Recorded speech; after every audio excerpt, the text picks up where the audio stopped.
എല്ലാവർക്കും നമസ്കാരം. ലീഗൽ എക്സ്പേർട്സിന്റെ പുതിയൊരു ക്ലാസ്സിലേക്ക് എല്ലാവർക്കും സ്വാഗതം. എന്റെ പേര് അഖിൽ ചന്ദ്രൻ. കഴിഞ്ഞ സെഷനിൽ നമ്മൾ ആർട്ടിക്കിൾ 1 മുതൽ 11 വരെയാണ് ഡിസ്കസ് ചെയ്തത്. അത് കൃത്യമായി മനസ്സിലാക്കി എന്നാണ് ഞാൻ പ്രതീക്ഷിക്കുന്നത്. നിങ്ങളത് ഓരോന്ന് പോസ്റ്റ് ചെയ്തതിന് ശേഷം ഓരോ ആർട്ടിക്കിൾസും കൃത്യമായി നോട്ട് തയ്യാറാക്കി പഠിച്ചു പോകുക. നമുക്ക് എല്ലാ വിവരങ്ങളും ഈ ബോർഡിൽ ഉൾപ്പെടുത്താൻ സാധിക്കുകയില്ല. പ്രധാനപ്പെട്ട ചില കാര്യങ്ങൾ മാത്രമേ ഈ ബോർഡിൽ ഉൾപ്പെടുത്തിയിട്ടുള്ളൂ. ഇത് വളരെ പ്രിസൈസ് ആയിട്ടും ധാരാളം വിവരങ്ങൾ ഇതിലുണ്ട്. അതുകൊണ്ടാണ് ഇത്രയും ചെറുതാക്കി എഴുതിയിട്ടുള്ളത്. നിങ്ങൾക്ക് കാണാൻ കുറച്ച് ബുദ്ധിമുട്ട് ഉണ്ടാകും. അപ്പൊ നിങ്ങൾ ജസ്റ്റ് ഒന്ന് സൂം ചെയ്ത് നോക്കുക. പോസ് ചെയ്തതിനു ശേഷം സൂം ചെയ്ത് നോക്കി കഴിഞ്ഞാൽ നിങ്ങൾക്ക് കൃത്യമായിട്ട് എന്താണ് എഴുതിയിരിക്കുന്നതെന്ന് മനസ്സിലാക്കാൻ പറ്റും. അത് കൂടാതെ തന്നെ ഞാൻ ഇതിൽ എഴുതിയിരിക്കുന്ന എല്ലാ കാര്യങ്ങളും ഞാൻ നിങ്ങളോട് പറയുന്നുണ്ട്. ഒരു കാര്യവും ഇതിൽ എഴുതിയിരിക്കുന്ന ഒരു കാര്യവും വിട്ടുപോകുന്നുമില്ല. അപ്പൊ പിന്നെ ആ ഒരു പ്രശ്നം നിങ്ങൾക്ക് ഉണ്ടാവുകയില്ല. ഓക്കെ, അപ്പൊ നമുക്ക് ഇന്നത്തെ ക്ലാസ്സിലേക്ക് കടക്കാം. ഇന്ന് നമ്മൾ പഠിക്കാൻ പോകുന്നത് മാഗ്ന കാർട്ട ഓഫ് ഇന്ത്യ എന്നറിയപ്പെടുന്ന ഭാഗത്തെ കുറിച്ചാണ്, അല്ലെങ്കിൽ ഫണ്ടമെന്റൽ ലോ ഓഫ് ദ ലാൻഡിനെ കുറിച്ചാണ് നമ്മൾ ഇന്ന് പഠിക്കാൻ പോകുന്നത്. അപ്പൊ നിങ്ങൾ ക്ലിയർ എഴുതുമ്പോൾ ഒരു ചോദ്യം നിങ്ങൾക്ക് വേണേൽ പ്രതീക്ഷിക്കാം. മാഗ്ന കാർട്ട ഓഫ് ഇന്ത്യ എന്നറിയപ്പെടുന്നത് ഭരണഘടനയുടെ ഏത് ഭാഗമാണ്? അല്ലെങ്കിൽ fundamental law of the land എന്നറിയപ്പെടുന്നത് ഭരണഘടനയുടെ ഏത് ഭാഗമാണ് എന്നൊക്കെ ചോദിച്ചാൽ അതിനുത്തരം ഫണ്ടമെന്റൽ റൈറ്റ്സ് ആണ്, അല്ലെങ്കിൽ പാർട്ട് 3 ഓഫ് ദ കോൺസ്റ്റിറ്റ്യൂഷൻ ആണ്. ഒന്നുകൂടി പറയാം, fundamental law of the land അല്ലെങ്കിൽ മാഗ്ന കാർട്ട ഓഫ് ഇന്ത്യ എന്നറിയപ്പെടുന്നത് ഭരണഘടനയിലെ ഏത് ഭാഗമാണ് എന്ന് ചോദിച്ചു കഴിഞ്ഞാൽ അതിന് ഉത്തരം ഫണ്ടമെന്റൽ റൈറ്റ്സ് ആണ്, അല്ലെങ്കിൽ part 3 of the Indian constitution ആണ്. ഓക്കെ, അപ്പൊ നമ്മൾ കഴിഞ്ഞ സെഷനിൽ ആർട്ടിക്കിൾ 1 മുതൽ 11 വരെയാണ് പഠിച്ചത്. ഫണ്ടമെന്റൽ റൈറ്റ്സ് ആർട്ടിക്കിൾ 12 മുതൽ 35 വരെയാണ്. പക്ഷെ 12 മുതൽ 35 വരെ നമുക്ക് ഈ സെഷനിൽ ഡിസ്കസ് ചെയ്യാൻ സാധിക്കുകയില്ല. ഈ സെഷനിൽ നമ്മൾ ഡിസ്കസ് ചെയ്യാൻ പോകുന്നത് 12 മുതൽ ആർട്ടിക്കിൾ 12 മുതൽ 18 വരെയാണ് ഈ സെഷനിൽ നമ്മൾ ഡിസ്കസ് ചെയ്യാൻ പോകുന്നത്. അത് പാർട്ട് 3യിൽ പെടുന്നതാണ്. ആർട്ടിക്കിൾ 12 മുതൽ 18 വരെയാണ് ഇന്ന് ഡിസ്കസ് ചെയ്യുന്നത്. പാർട്ട് 1 എന്തായിരുന്നു? യൂണിയൻ ആൻഡ് ഇറ്റ്സ് ടെറിട്ടറീസ് ആയിരുന്നു പാർട്ട് 1. പാർട്ട് 2 എന്തായിരുന്നു? പാർട്ട് 2 ഡീൽസ് വിത്ത് സിറ്റിസൺഷിപ്പ് ആയിരുന്നു. Part 3 deals with fundamental rights. അതിന് നമ്മൾ FR എന്ന് പറയാം, fundamental rights. Part 3 deals with fundamental rights or FR, അതിന്റെ ചുരുക്കപ്പേര്. ഓക്കെ, ഇവിടെ എഴുതാൻ സ്ഥലം ഇല്ലാത്തതുകൊണ്ടാണ് കേട്ടോ. അപ്പൊ നമുക്ക് തുടങ്ങിയാലോ. അപ്പോ ഞാൻ നേരത്തെ സൂചിപ്പിച്ചു, it is A Magna Carta of India. It's also fundamental law of the land എന്നൊക്കെ പറയും. ഓക്കെ, പ്രധാനമായും ഫണ്ടമെന്റൽ റൈറ്റ്സ് നമ്മുടെ കോൺസ്റ്റിറ്റ്യൂന്റ് അസംബ്ലി എഴുതി തയ്യാറാക്കുമ്പോൾ കടപ്പെട്ടിരിക്കുന്നത് USA ആണ്. USA ബിൽ ഓഫ് റൈറ്റ്സ് എന്നൊക്കെ നിങ്ങൾ കേട്ടിട്ടുണ്ടാകും. USA ബിൽ ഓഫ് റൈറ്റ്സിനോടാണ് നമ്മുടെ ഭരണഘടന നിർമ്മാണ സമിതി ഫണ്ടമെന്റൽ റൈറ്റ്സ് രൂപീകരിക്കുമ്പോൾ ഏറ്റവും കൂടുതൽ കടപ്പെട്ടിരിക്കുന്നത് USA ബിൽ ഓഫ് റൈറ്റ്സിനോടാണ്. പിന്നെ ശ്രദ്ധിക്കേണ്ടത്, ഇതൊരു ജസ്റ്റിഫയബിൾ റൈറ്റ് ആണ്. എന്താണ് ജസ്റ്റിഫയബിൾ റൈറ്റ് എന്ന് പറയുന്നത്? ജസ്റ്റിഫയബിൾ റൈറ്റ് എന്ന് പറഞ്ഞാല് നിങ്ങൾക്ക് ഡയറക്റ്റീവ് പ്രിൻസിപ്പിൾസ് കൂടി പഠിക്കുമ്പോൾ കൃത്യമായിട്ട് അതിന്റെ വ്യത്യാസം മനസ്സിലാകും, ജസ്റ്റിഫയബിളിന്റെ നോൺ ജസ്റ്റിഫയബിളിന്റെ. അതായത് ജസ്റ്റിഫയബിൾ റൈറ്റ്സ് എന്ന് പറഞ്ഞാല് ഈ റൈറ്റ്സ് വയലേറ്റ് ചെയ്യപ്പെടുകയാണെങ്കിൽ കോടതിയിൽ പോകാം. കോടതിയിൽ പോയിട്ട് ഈ റൈറ്റ്സ് വയലേറ്റ് ചെയ്തു എന്ന് കോടതിയെ അറിയിച്ചതിന് ശേഷം അതിന് റിട്ട് എന്നൊക്കെയാണ് പറയാം. അതൊക്കെ റിട്ട് ഒക്കെ പഠിക്കുമ്പോൾ കൃത്യമായിട്ട് മനസ്സിലാകും. ഈ റൈറ്റ് വയലേറ്റ് ചെയ്യപ്പെട്ടു. എന്റെ ഈ പറയുന്ന ഒരു right, equality, right to equality 14 to 18 പറയുന്ന റൈറ്റ് ടു ഇക്വാലിറ്റി വയലേറ്റ് ചെയ്യപ്പെട്ടു എന്ന് കരുതുക. ഞാൻ കോടതിയിൽ പോകുന്നു. ഹൈക്കോടതിയിൽ പോകുന്നത് അണ്ടർ ആർട്ടിക്കിൾ 226 പ്രകാരമാണ്. സുപ്രീം കോടതിയിൽ പോകുന്നത് അണ്ടർ ആർട്ടിക്കിൾ 32 പ്രകാരമാണ്. ഈ രണ്ട് ആർട്ടിക്കിൾ പ്രകാരം അല്ലെങ്കിൽ ഞാൻ ഹൈക്കോടതിയിൽ പോവുകയാണ്, എന്റെ ഈ റൈറ്റ് ടു ഇക്വാലിറ്റി വയലേറ്റ് ചെയ്യപ്പെട്ടു എന്ന് പോകാൻ സാധിക്കും. അതാണ് ജസ്റ്റിഫിയബിൾ റൈറ്റ് എന്ന് പറയുന്നത്. ഒന്നുകൂടി പറയാം, ആർട്ടിക്കിൾ 12 മുതൽ 35 വരെയുള്ള ഏതെങ്കിലും അവകാശങ്ങൾ ഒരു വ്യക്തിക്ക് ലംഘിക്കപ്പെടുകയാണെങ്കിൽ അല്ലെങ്കിൽ ഒരു വ്യക്തിക്ക് കിട്ടില്ല എങ്കിൽ ആ വ്യക്തിക്ക് ആർട്ടിക്കിൾ 226 പ്രകാരം ഹൈക്കോടതിയിലും ആർട്ടിക്കിൾ 32 പ്രകാരം സുപ്രീം കോടതിയെയും സമീപിക്കാം. അപ്പോൾ സമീപിക്കുമ്പോൾ അതിന്റെ നേച്ചർ അനുസരിച്ച്, അതായത് ആ എന്ത് വയലേഷൻ ആണ് അവിടെ നടന്നിട്ടുള്ളത് എന്നുള്ള നേച്ചർ അനുസരിച്ച് സുപ്രീം കോടതി റിട്ട് പുറപ്പെടുവിക്കും. അതാണ് റിട്ട് പെറ്റീഷൻ ആണ് നമ്മൾ ഫയൽ ചെയ്യുന്നത് കോടതിയിൽ. ഓക്കെ, ഇത്രയാണ് അതിൽ മനസ്സിലാക്കേണ്ടത്. ഇനി നമുക്ക് ശ്രദ്ധിക്കേണ്ടത് ഭരണഘടന നിലവിൽ വരുന്ന 1950 ജനുവരി 26 എത്ര ഫണ്ടമെന്റൽ റൈറ്റ്സ് ഉണ്ടായിരുന്നു എന്നുള്ള കാര്യം വളരെ പ്രധാനപ്പെട്ടതാണ്. സ്ഥിരമായി ചോദ്യം ഈ ഭാഗത്ത് നിന്ന് വരുന്നുണ്ട്. 1950 ജനുവരി 26 എത്ര ഫണ്ടമെന്റൽ റൈറ്റ്സ് ഉണ്ടായിരുന്നു എന്നുള്ള കാര്യത്തിന് എന്ന ചോദ്യം ചോദിച്ചാൽ അതിന് ഉത്തരം 7 എന്നാണ്. 7 ഫണ്ടമെന്റൽ റൈറ്റ്സ് ആണ് 1950 ജനുവരി 26 ഉണ്ടായിരുന്നത്. 1978 44-ാം ഭരണഘടനാ ഭേദഗതിയിലൂടെ ഒരു ഫണ്ടമെന്റൽ റൈറ്റ്സ് ഇല്ലാതാക്കി. ഒന്നുകൂടി പറയാം, 1950 ജനുവരി 26 7 ഫണ്ടമെന്റൽ റൈറ്റ്സ് ഉണ്ടായിരുന്നു. 1950 ജനുവരി 26 7 ഫണ്ടമെന്റൽ റൈറ്റ്സ് ഉണ്ടായിരുന്നു. 1978 44-ാം ഭരണഘടനാ ഭേദഗതിയിലൂടെ ഒരു ഫണ്ടമെന്റൽ റൈറ്റ്സ് എടുത്തു കളഞ്ഞു.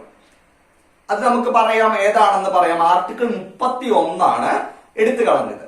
ആർട്ടിക്കിൾ 31 എടുത്തു കളഞ്ഞു. അപ്പോ 1978 7 ഫണ്ടമെന്റൽ റൈറ്റ്സ് ഉണ്ടായിരുന്നത് 6 ഫണ്ടമെന്റൽ റൈറ്റ്സ് ആയിട്ട് കുറഞ്ഞു. ഓക്കെ, ഇനി നമുക്ക് ഏതൊക്കെയാണ് ആ 6 ഫണ്ടമെന്റൽ റൈറ്റ്സ് എന്ന് പരിശോധിക്കാം. ഒന്നാമത്തെ ഫണ്ടമെന്റൽ റൈറ്റ്സ് വളരെ പ്രധാനപ്പെട്ട ഫണ്ടമെന്റൽ റൈറ്റ്സ് ആണ്. Right to equality article 14 to 18. Right to equality article 14 to 18. അടുത്ത ഫണ്ടമെന്റൽ റൈറ്റ്സ് 6 ഉണ്ടെന്നല്ലോ പറഞ്ഞു. ഇതാണ് 1. റൈറ്റ് ടു ഇക്വാലിറ്റി ആർട്ടിക്കിൾ 14 മുതൽ 18 വരെ ഡീൽ ചെയ്യുന്നതാണ് റൈറ്റ് ടു ഇക്വാലിറ്റി. ഇത് ഒന്നാമത്തെ ഫണ്ടമെന്റൽ റൈറ്റ്സ്, ഫണ്ടമെന്റൽ റൈറ്റ്. രണ്ടാമത്തെ ഫണ്ടമെന്റൽ റൈറ്റ് ഏതാണ്? Right to freedom article 19 to 22. Article 19 to 22 രണ്ടാമത്തെ ഫണ്ടമെന്റൽ റൈറ്റ്സ്. മൂന്നാമത്തെ ഫണ്ടമെന്റൽ റൈറ്റ്സ് ഏതാണ്? Right against exploitation. മൂന്നാമത്തെ fundamental rights right against exploitation. നാലാമത്തെ ഫണ്ടമെന്റൽ റൈറ്റ്സ് ഏതാണ്? Right to freedom of religion 25 മുതൽ 28 വരെ നാലാമത്തെ ഫണ്ടമെന്റൽ റൈറ്റ്സ്.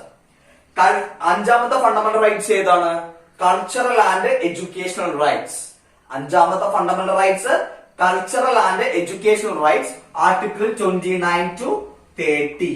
അഞ്ചാമത്തെ ഫണ്ടമെന്റൽ റൈറ്റ്സ്. ആറാമത്തെ ഫണ്ടമെന്റൽ റൈറ്റ്സ് ഏതാണ്? ഇത് ഞാൻ 1950 ജനുവരി 26 ഭരണഘടന നിലവിൽ വന്നപ്പോഴുള്ള എത്ര ഫണ്ടമെന്റൽ റൈറ്റ്സ് ഉണ്ടോ അതാണ് ഇവിടെ എഴുതി വെച്ചിരിക്കുന്നത്. അതാണ് ഇവിടെ 7 ഫണ്ടമെന്റൽ റൈറ്റ്സ് വരുന്നത്. 1978 44-ാം ഭരണഘടനാ ഭേദഗതിയിലൂടെ ഈ റൈറ്റ് ടു പ്രോപ്പർട്ടി എന്നുള്ള ആർട്ടിക്കിൾ 31 ഡിലീറ്റ് ചെയ്തു. ആറാമത്തെ ഫണ്ടമെന്റൽ റൈറ്റ്സ് ഡിലീറ്റ് ചെയ്തു. അത് എവിടെയാണ് ആഡ് ചെയ്തത്? അതിന്റെ പൊസിഷൻ എന്താണ് എന്നുള്ള കാര്യം വളരെ ഇമ്പോർട്ടന്റ് ആണ്. അപ്പൊ ഇതുകൂടി പറഞ്ഞിട്ട് ഞാൻ അതിലേക്ക് കടക്കാം. ഓക്കെ, ആറാമത്തെ ഫണ്ടമെന്റൽ റൈറ്റ്സ് ഏതായിരുന്നു? 1950 കാര്യമാണ് പറയുന്നത്, പ്രത്യേകം ശ്രദ്ധിക്കുക. Right to property article 31. ഏഴാമത്തെ ഫണ്ടമെന്റൽ റൈറ്റ്സ് ഏതാണ്? Right to constitutional remedy article 32. Article 31 32. ഒന്നാമത്തെ right to equality 14 to 18 deal ചെയ്യുന്ന റൈറ്റ് ടു ഇക്വാലിറ്റിയെ കുറിച്ചാണ്, സമത്വത്തെ കുറിച്ചാണ്. റൈറ്റ് ടു ഫ്രീഡം 19 to 22 സ്വാതന്ത്ര്യത്തെ കുറിച്ചാണ്. റൈറ്റ് അഗെയിൻസ്റ്റ് എക്സ്പ്ലോയിറ്റേഷൻ 23 to 24 മൂന്നാമത്തെ ഫണ്ടമെന്റൽ റൈറ്റ്സ് ചൂഷണത്തിനെതിരെയുള്ള അവകാശത്തെ കുറിച്ചാണ്.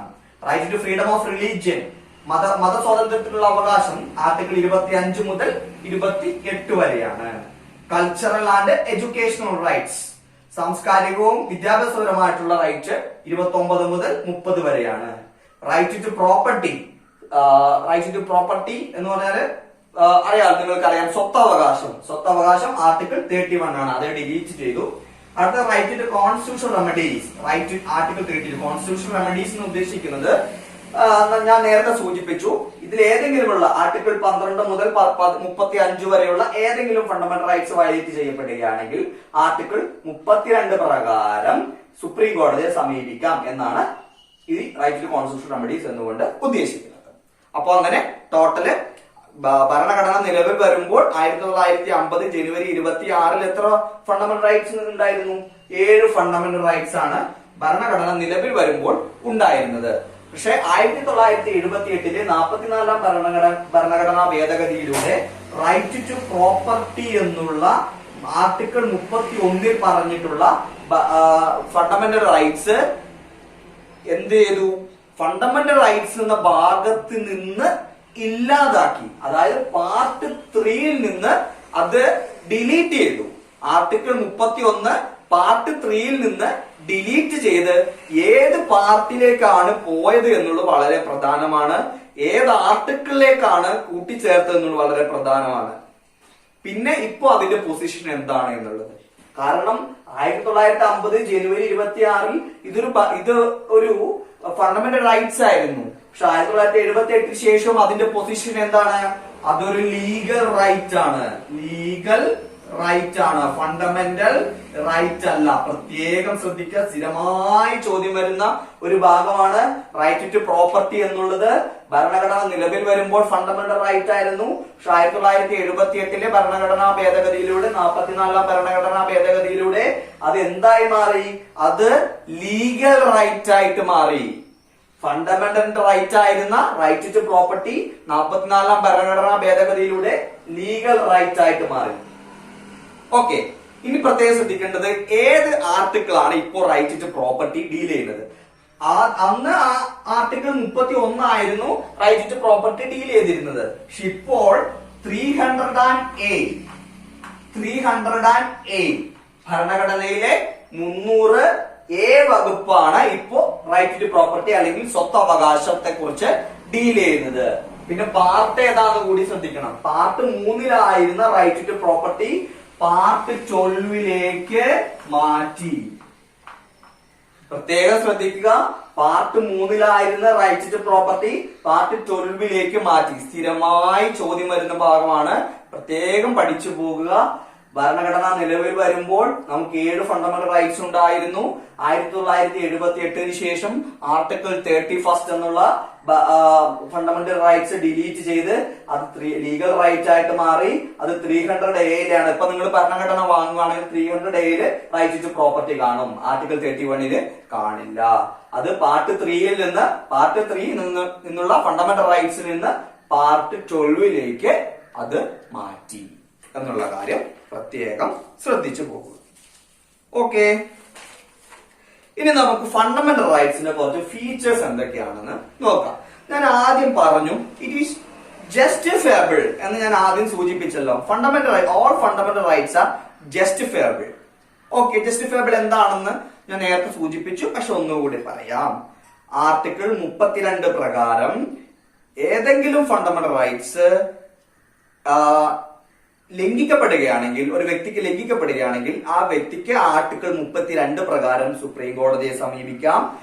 ആർട്ടിക്കിൾ 226 പ്രകാരം അല്ലെങ്കിൽ 226 പ്രകാരം ഹൈക്കോടതിയെ സമീപിക്കാം. ഇതാണ് ജസ്റ്റിഫയബിൾ കൊണ്ട് ഉദ്ദേശിക്കുന്നത്. Directive principle of state policy അല്ലെങ്കിൽ part 4 of the Indian constitution non justifiable ആണ്. അത് ഡയറക്റ്റീവ് പ്രിൻസിപ്പിൾസ് പഠിക്കുമ്പോൾ നമുക്ക് കൃത്യമായിട്ട് ചർച്ച ചെയ്തു പോകാം. പിന്നെ ഉള്ളത് it is not an absolute right. Fundamental rights is not an absolute right. Absolute right അല്ല, പക്ഷേ അതൊരു ക്വാളിഫൈഡ് റൈറ്റ് ആണ്. It is not an absolute right but it is a qualified right. അതുകൊണ്ട് ഉദ്ദേശിക്കുന്നത് ഇത്രയേ ഉള്ളൂ. അതായത് സ്റ്റേറ്റിന് വേണമെങ്കിൽ state can impose reasonable restrictions to the fundamental rights. Fundamental റൈറ്റ്സിന് സ്റ്റേറ്റിന് വേണമെങ്കിൽ റീസണബിൾ ആയിട്ടുള്ള റെസ്ട്രിക്ഷൻസ് വെക്കാം. പക്ഷെ ബേസിക് സ്ട്രക്ചർ അവിടെ നിലനിൽക്കണം. ബേസിക് സ്ട്രക്ചർ ആയിട്ടുള്ള നമ്മുടെ ഏതൊക്കെയാണ് നമ്മുടെ പ്രിയാമ്പിൾ പറഞ്ഞിട്ടുള്ള ബേസിക് സ്ട്രക്ചറും ഫണ്ടമെന്റൽ റൈറ്റ്സിന്റെ ബേസിക് സ്ട്രക്ചറും അവിടെ നിലനിർത്തിക്കൊണ്ട് state can impose reasonable restrictions. അപ്പൊ fundamental rights is not an absolute right but qualified right എന്നാണ് പറയുന്നത്. State can impose reasonable restriction to the fundamental rights. Okay, പിന്നെയുള്ള അടുത്തൊരു ക്യാരക്ടറിസ്റ്റിക് ഓഫ് ഫണ്ടമെന്റൽ റൈറ്റ്സ് എന്ന് പറഞ്ഞാല് can be amend. Fundamental rights amend ചെയ്യാം എന്നുള്ള കാര്യം പ്രത്യേകം ശ്രദ്ധിക്കുക. പ്രിയാമ്പിൾ അമെൻഡ് ചെയ്യാമെന്ന് കേശവാനന്ദ ഭാരതി കേസിൽ പറഞ്ഞിട്ടുണ്ട്, നമ്മൾ പഠിച്ചു. ഫണ്ടമെന്റൽ റൈറ്റ്സും അമെൻഡ് ചെയ്യാം. പക്ഷെ എന്താണ് ശ്രദ്ധിക്കേണ്ടത്? അതിൽ ഓർഡിനറി ആക്ടിലൂടെ ആ ഫണ്ടമെന്റൽ റൈറ്റ്സ് അമെൻഡ് ചെയ്യാൻ സാധിക്കില്ല. പക്ഷെ എന്ത് വേണം? അവിടെ ഒരു കോൺസ്റ്റിറ്റ്യൂഷണൽ അമെൻമെന്റ് ആക്ടിലൂടെ മാത്രമേ ഫണ്ടമെന്റൽ റൈറ്റ്സ് അമെൻഡ് ചെയ്യുകയുള്ളൂ. ഓർഡിനറി ആക്ടിലൂടെ ഫണ്ടമെന്റൽ റൈറ്റ്സ് അമെൻഡ് ചെയ്യാൻ സാധിക്കുകയില്ല. പക്ഷെ കോൺസ്റ്റിറ്റ്യൂഷണൽ അമെൻമെന്റ് ആക്ടിലൂടെ ഫണ്ടമെന്റൽ റൈറ്റ്സ് അമെൻഡ് ചെയ്യാൻ സാധിക്കും.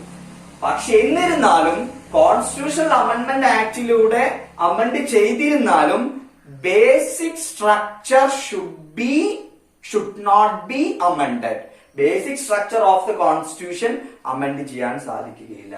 അത് കോൺസ്റ്റിറ്റ്യൂഷണൽ അമെൻമെന്റ് ആക്ടിലൂടെ ആണെങ്കിലും ബേസിക് സ്ട്രക്ചർ അവിടെ നിലനിൽക്കണം. പ്രിയാമ്പിളിൽ പറഞ്ഞിട്ടുള്ള ബേസിക് സ്ട്രക്ചർ നിലനിൽക്കണം.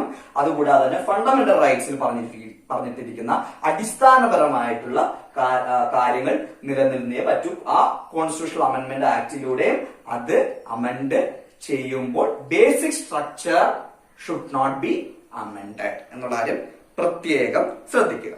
അടുത്ത വളരെ പ്രധാനപ്പെട്ട രണ്ട് കാര്യങ്ങളാണ് പറയാൻ പോകുന്നത്. പ്രത്യേകം ശ്രദ്ധിച്ചിരിക്കുക. അത് ഈ ബോർഡിൽ ഉൾപ്പെടുത്താൻ സാധിച്ചിട്ടില്ല. വളരെ പ്രധാനപ്പെട്ട കാര്യങ്ങളാണ് പറയാൻ പോകുന്നത്. 2 പോയിന്റ് ആണ് പറയാൻ പോകുന്നത്. പ്രത്യേകം ശ്രദ്ധിച്ചിരിക്കുക. അതായത് ഒരു നാഷണൽ എമർജൻസി, അതായത് നാഷണൽ എമർജൻസി പ്രഖ്യാപിക്കുകയാണെന്ന് വിചാരിക്കാം. നമ്മുടെ രാജ്യത്ത് ഒരു നാഷണൽ എമർജൻസി പ്രഖ്യാപിക്കുകയാണ്. നാഷണൽ എമർജൻസി പ്രഖ്യാപിക്കുകയാണെങ്കിൽ ഈ ഫണ്ടമെന്റൽ റൈറ്റ്സിന്റെ സ്റ്റാറ്റസ് എന്തായിരിക്കും എന്നുള്ളതാണ് ചോദ്യം. അങ്ങനെ ഒരു ചോദ്യം വരികയാണ്. നമ്മുടെ രാജ്യത്തെ നാഷണൽ എമർജൻസി ഇപ്പോൾ പ്രഖ്യാപിച്ചെന്ന് വിചാരിക്കാം. 2021 നമ്മുടെ രാജ്യത്ത് ഒരു യുദ്ധം നടക്കുകയാണ്. യുദ്ധവുമായി ബന്ധപ്പെട്ടുകൊണ്ട് നാഷണൽ എമർജൻസി പ്രഖ്യാപിക്കുകയാണെന്ന് വിചാരിക്കും. പ്രഖ്യാപിക്കുമ്പോൾ നമ്മുടെ ഫണ്ടമെന്റൽ റൈറ്റ്സിന്റെ സ്റ്റാറ്റസ് എന്തായിരിക്കും എന്നുള്ള കാര്യം വളരെ പ്രധാനപ്പെട്ടതാണ്. എക്സെപ്റ്റ് ടു ആർട്ടിക്കിൾ 20 and 21 ഇത് നമ്മൾ നേരത്തെ അടുത്ത ക്ലാസ്സിൽ അടുത്ത സെഷനിൽ ഡിസ്കസ് ചെയ്യും കേട്ടോ. ആർട്ടിക്കിൾ 20ഉം 21ഉം ഒഴിച്ച് ബാക്കി എല്ലാ ഫണ്ടമെന്റൽ റൈറ്റ്സും സസ്പെൻഡ് ചെയ്യപ്പെടും.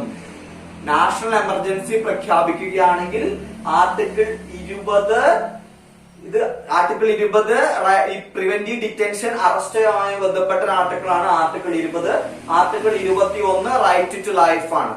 ഓക്കെ, റൈറ്റ് ടു ലൈഫ് ആണ് ആർട്ടിക്കിൾ 21. ആർട്ടിക്കിൾ 20ഉം ആർട്ടിക്കിൾ 21ഉം ഒഴിച്ച് ബാക്കി എല്ലാ റൈറ്റ്സും 14 മുതൽ 18 വരെയുള്ള 19, 22, 23, 24 അല്ല 19, 22 അല്ല 19, 22ഉം 19, 22ഉം സസ്പെൻഡ് ചെയ്യപ്പെടും.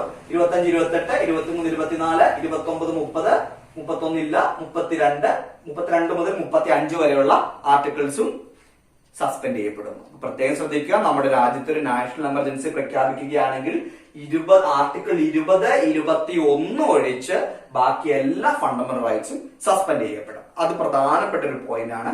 അത് പ്രത്യേകം ശ്രദ്ധിക്കുക. അടുത്ത പോയിന്റ് എന്നുള്ളത് ഈ ആർട്ടിക്കിൾ 19 നമ്മൾ അടുത്ത ക്ലാസ്സിൽ ഡിസ്കസ് ചെയ്യും. 19 ഇന്ന് 12 മുതൽ 18 വരെ ഡിസ്കസ് ചെയ്യുന്നുള്ളൂ. ആർട്ടിക്കിൾ 19 അതായത് റൈറ്റ് ടു ഫ്രീഡത്തില് കുറച്ച് 6 റൈറ്റ്സ് പറയുന്നുണ്ട്. അതായത് ഉദാഹരണത്തിന് സംഘടിക്കാനുള്ള അവകാശം, യാത്ര ചെയ്യാനുള്ള അവകാശം, അങ്ങനെ കുറച്ച് അവകാശങ്ങളൊക്കെ പറയുന്നുണ്ട്. ജോലി ചെയ്യാനുള്ള അവകാശം, അങ്ങനെ ഒരു 6 റൈറ്റ്സ് പറയുന്നുണ്ട്. ഈ 6 റൈറ്റ്സിന്റെ സ്റ്റാറ്റസിനെ കുറിച്ച് ആണ് ഇനി നമ്മൾ പറയാൻ പോകുന്നത്. അതായത് ഒരു എക്സ്റ്റേണൽ അഗ്രഷൻ വരെയാണ് നമ്മുടെ രാജ്യത്ത്. ഒരു എക്സ്റ്റേണൽ അഗ്രഷൻ വന്നു, അല്ലെങ്കിൽ ഒരു വാർ വന്നു. ആ എക്സ്റ്റേണൽ അഗ്രഷൻ ഉദ്ദേശിക്കുന്ന പാകിസ്ഥാൻ നമ്മുടെ ഒരു നമ്മുടെ രാജ്യത്തിന്റെ ഒരു വലിയ ഒരു ഭൂരിഭാഗമായുള്ള പ്രദേശം പിടിച്ചെടുത്തു, അല്ലെങ്കിൽ ചൈന അരുണാചൽ പ്രദേശിന്റെ ആ ഭാഗത്ത് ഭൂരിഭാഗം പിടിച്ചെടുത്തു, അല്ലെങ്കിൽ ഒരു വാർ നടക്കുകയാണ്, ഇന്ത്യ പാക് വാർ നടക്കുകയാണ്, ഇന്ത്യ ചൈന വാർ നടക്കുകയാണ് എന്നുള്ള കാര്യം ശ്രദ്ധിക്കുക. ആ സമയത്ത് മാത്രമേ ആർട്ടിക്കിൾ 19 ആ സമയത്ത് മാത്രമേ ആ സമയത്ത് എമർജൻസി പ്രഖ്യാപിച്ചു എന്ന് വിചാരിക്കുക. ആ സമയത്ത് മാത്രമേ ആർട്ടിക്കിൾ 19 സസ്പെൻഡ് ചെയ്യപ്പെടൂ. മനസ്സിലായോ? അടുത്തത് ശ്രദ്ധിക്കേണ്ടത്, രാജ്യത്തൊരു ആംഡ് റിബില്യൻ നടക്കുകയാണ്. ആംഡ് റിബില്യൻ എന്ന് പറഞ്ഞാൽ ഒരു ഇന്റേണൽ ആയിട്ടുള്ള ഒരു യുദ്ധം നടക്കുകയാണ്. മാവോയിസ്റ്റ് അറ്റാക്ക് നടക്കുകയാണ് നമ്മുടെ രാജ്യത്ത്. അപ്പൊ മാവോയിസ്റ്റ് അറ്റാക്ക് നടക്കുകയാണ്. അപ്പൊ ആംഡ് റിബില്യൻ നടക്കുകയാണെങ്കിൽ ആർട്ടിക്കിൾ 19 സസ്പെൻഡ് ചെയ്യപ്പെടില്ല. ഓക്കെ, ഞാൻ പറയാം. 6 rights guaranteed by article 19 can be suspended only when emergency is declared on the grounds of war or external aggression, not on the ground of armed rebellion. അതാണ് ഞാൻ ഒന്നുകൂടി അത് clear ആക്കി തരാം. ഞാൻ ആദ്യം പറഞ്ഞത് എന്താ, നമ്മുടെ രാജ്യത്ത് ഒരു നാഷണൽ എമർജൻസി പ്രഖ്യാപിക്കുകയാണ് എന്ന് വിചാരിക്കുക. നാഷണൽ എമർജൻസി പ്രഖ്യാപിക്കുകയാണെങ്കിൽ ആർട്ടിക്കിൾ 20 21 മാത്രമേ പ്രൊട്ടക്ട് ചെയ്യപ്പെടുകയുള്ളൂ. പക്ഷെ ബാക്കിയുള്ള ഫണ്ടമെന്റൽ റൈറ്റ്സ് സസ്പെൻഡ് ചെയ്യപ്പെടും എന്ന് ഞാൻ പറഞ്ഞു. പക്ഷേ നാഷണൽ എമർജൻസി പ്രഖ്യാപിക്കുന്നത് ഒരു വാറിന്റെയും അല്ലെങ്കിൽ ഒരു എക്സ്റ്റേണൽ അഗ്രഷന്റെ ബേസ് ചെയ്താണെങ്കിൽ മാത്രമേ ആർട്ടിക്കിൾ 19 സസ്പെൻഡ് ചെയ്യപ്പെടുകയുള്ളൂ. അത് ഇത്രയേ ഉള്ളൂ. പാകിസ്ഥാൻ ഇന്ത്യയെ ആക്രമിച്ചു, അല്ലെങ്കിൽ ചൈന ഇന്ത്യയെ ആക്രമിച്ചു, നാഷണൽ എമർജൻസി പ്രഖ്യാപിച്ചു. അപ്പോ ഈ ആർട്ടിക്കിൾ 20 21 മാത്രമേ പ്രൊട്ടക്ട് ചെയ്യപ്പെടുകയുള്ളൂ. ഈ ആർട്ടിക്കിൾ 19 ശരിയാണ്, ആർട്ടിക്കിൾ 20 21 മാത്രമേ പ്രൊട്ടക്ട് ചെയ്യപ്പെടുകയുള്ളൂ. ആർട്ടിക്കിൾ 19 സസ്പെൻഡ് ചെയ്യപ്പെടും, 14 18 ഒക്കെ സസ്പെൻഡ് ചെയ്യപ്പെടും. പക്ഷേ നമ്മുടെ രാജ്യത്തിന്റെ ഇന്റേണൽ ആയിട്ടുള്ള ഒരു മാവോയിസ്റ്റ് അറ്റാക്ക് വഴി, ഒരു വലിയൊരു മാവോയിസ്റ്റ് അറ്റാക്കോ അല്ലെങ്കിൽ വലിയൊരു ഗ്രൂപ്പ് രാജ്യത്ത് ഇന്റേണൽ അറ്റാക്ക് നടക്കും, ആംഡ് റിബില്യൻ നടക്കുകയാണ് രാജ്യത്ത്. അതാണ് ടേം, കോൺസ്റ്റിറ്റ്യൂഷനിൽ പറഞ്ഞിരിക്കുന്ന ടേം. ആംഡ് റിബില്യൻ നടക്കുകയാണെങ്കിൽ എന്താണ്, അപ്പൊ നാഷണൽ എമർജൻസി പ്രഖ്യാപിച്ചു. അപ്പോ ആർട്ടിക്കിൾ 19 സസ്പെൻഡ് ചെയ്യപ്പെടുകയില്ല. അപ്പോൾ ഏതൊക്കെ ഉണ്ടാവും? ആർട്ടിക്കിൾ 19 ഉണ്ടാവും, 20 ഉണ്ടാവും, 21 ഉണ്ടാവും, ബാക്കിയെല്ലാം സസ്പെൻഡ് ചെയ്യപ്പെടും. ഓക്കെ, അത്രേ ഉള്ളൂ പോയിന്റ് കേട്ടോ. അതൊന്ന് പ്രത്യേകം ശ്രദ്ധിച്ചു പോവുക. വളരെ പ്രധാനപ്പെട്ട 2 കാര്യങ്ങളാണ് ഞാനിപ്പോ പറഞ്ഞത്. ഇനി നമുക്ക് ആർട്ടിക്കിൾ 12 എന്താണെന്ന് പരിശോധിച്ചു നോക്കാം. Article 12 deals with definition of state. സ്റ്റേറ്റിന്റെ ഡെഫിനിഷൻ എന്താണ് എന്ന് പറഞ്ഞിരിക്കുന്നതാണ് ആർട്ടിക്കിൾ 12. എന്തൊക്കെയാണ് സ്റ്റേറ്റ് എന്ന് ഉൾപ്പെടുന്നത്? കാരണം ഈ ഫണ്ടമെന്റൽ റൈറ്റ്സ് ഇന്റർപ്രറ്റ് ചെയ്യുമ്പോൾ സ്റ്റേറ്റിന്റെ ഡെഫിനിഷൻ വളരെ പ്രധാനപ്പെട്ടതാണ്.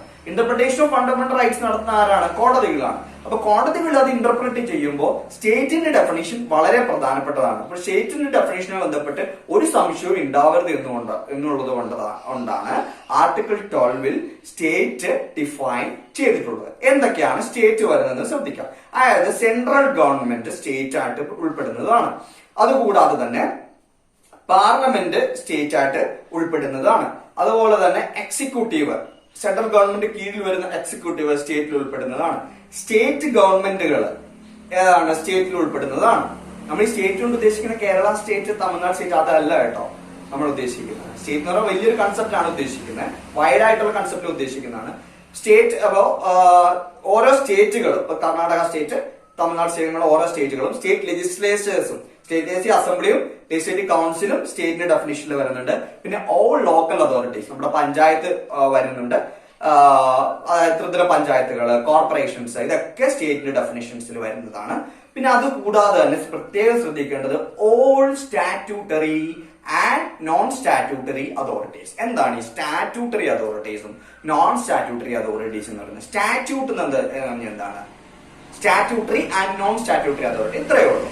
നമ്മുടെ ലെജിസ്ലേച്ചർ ഒരു നിയമം പാസ്സാക്കി. റൈറ്റ് ടു ഇൻഫർമേഷൻ ആക്ട് ആണ് ശ്രദ്ധിക്കുക. നമ്മുടെ parliament right to information act എന്നുള്ളൊരു നിയമം പാസ്സാക്കി, 2005 പാസ്സാക്കി. അത് പ്രകാരം ഒരു സെൻട്രൽ ഇൻഫർമേഷൻ കമ്മീഷൻ സെൻട്രലിൽ ഉണ്ടാകും, സ്റ്റേറ്റ് ഇൻഫർമേഷൻ കമ്മീഷൻസ് എല്ലാ സ്റ്റേറ്റിലും ഉണ്ടാകും. അതാണ് ഒരു സ്റ്റാറ്റ്യൂട്ടറി ബോഡിക്ക് ഉദാഹരണമാണ് റൈറ്റ് ടു ഇൻഫർമേഷൻ കമ്മീഷൻ. കാരണം എന്താണ്?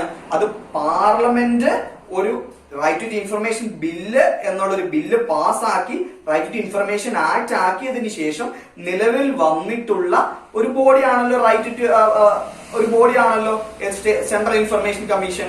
അതുകൊണ്ടാണ് അതിനെയാണ് ഒരു സ്റ്റാറ്റ്യൂട്ട് എന്ന് പറയുന്നത്. സ്റ്റാറ്റ്യൂട്ട് എന്ന് പറയുന്നത് നമ്മുടെ നിയമനിർമ്മാണ സഭകൾ, പാർലമെന്റ് ആകട്ടെ സ്റ്റേറ്റ് ലെജിസ്ലേച്ചേഴ്സ് ആവട്ടെ, അവര് പാസ്സാക്കുന്ന ആക്ടുകളെയാണ് സ്റ്റാറ്റ്യൂട്ടുകൾ എന്ന് പറയുന്നത്. അപ്പൊ അത് പ്രകാരം നിലവിൽ വരുന്ന ബോഡികളെയൊക്കെ സ്റ്റാറ്റ്യൂട്ടറി ബോഡി എന്നാണ് അറിയപ്പെടുന്നത്. അതിന് ഉദാഹരണമാണ് സെൻട്രൽ ഇൻഫർമേഷൻ കമ്മീഷൻ. അപ്പൊ എല്ലാ സ്റ്റാറ്റ്യൂട്ടറി ബോഡികളും നോൺ സ്റ്റാറ്റ്യൂട്ടറി ബോഡികളും സ്റ്റേറ്റിന്റെ ഡെഫിനിഷനിൽ വരുന്നു. അപ്പൊ ഏതൊക്കെയാണ് വരുന്നത് സ്റ്റേറ്റിന്റെ ഡെഫിനിഷനിൽ? ആർട്ടിക്കിൾ 12 ആണ് സ്റ്റേറ്റ് ഡിഫൈൻ ചെയ്യുന്നത്. ഏതൊക്കെയാണ് സ്റ്റേറ്റ് ഡെഫിനിഷനിൽ വരുന്നത്? Central government, parliament, state government, state legislatures, executives, സ്റ്റേറ്റിന്റെ കീഴിലുള്ള executives, local authorities, all statutory and non statutory authorities. Okay, ഇനി അടുത്ത ആർട്ടിക്കിൾ കിടക്കാം. അടുത്ത ആർട്ടിക്കിൾ ആണ് ആർട്ടിക്കിൾ 13. ആർട്ടിക്കിൾ 13. ഈ ആർട്ടിക്കിൾ 13 വളരെ പ്രധാനപ്പെട്ട ആർട്ടിക്കിളാണ്. കാരണം എനിക്ക് തോന്നുന്നു 2017-18 വർഷങ്ങൾ ഏതോ ആണ് ഈ ആർട്ടിക്കിൾ 13 കുറിച്ചൊരു ചോദ്യം വന്നിട്ടുണ്ട്. കാരണം article 13 deals with judicial review. Judicial റിവ്യൂവുമായി ബന്ധപ്പെട്ടുകൊണ്ട് നമ്മുടെ ഭരണഘടനയിൽ പറയുന്ന ആർട്ടിക്കിൾ ഏതാണ് എന്ന് ചോദിച്ചു കഴിഞ്ഞാൽ അതിനുത്തരം ആർട്ടിക്കിൾ 13 ആണ്. Judicial review. എന്താണ് ജുഡീഷ്യൽ റിവ്യൂ? ഞാൻ നേരത്തെ സൂചിപ്പിച്ചു, ഒരു വ്യക്തിയുടെ ഫണ്ടമെന്റൽ റൈറ്റ്സ് വയലേറ്റ് ചെയ്യപ്പെടുകയാണെങ്കിൽ ആ വ്യക്തിക്ക് ആർട്ടിക്കിൾ 32 പ്രകാരം സുപ്രീം കോടതിയെയും ആർട്ടിക്കിൾ 226 പ്രകാരം ഹൈക്കോടതിയെയും സമീപിക്കാം.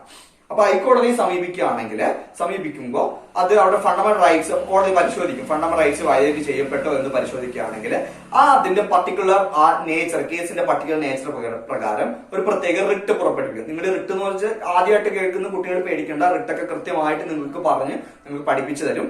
റിട്ട് പുറപ്പെടുവിക്കും. ആ റിട്ട് പുറപ്പെടുവിക്കുന്ന ആ റിവ്യൂ ആണല്ലോ. അപ്പൊ ജുഡീഷ്യൽ ആയിട്ടുള്ള റിവ്യൂ അല്ലേ അവിടെ നടത്തുന്നത്.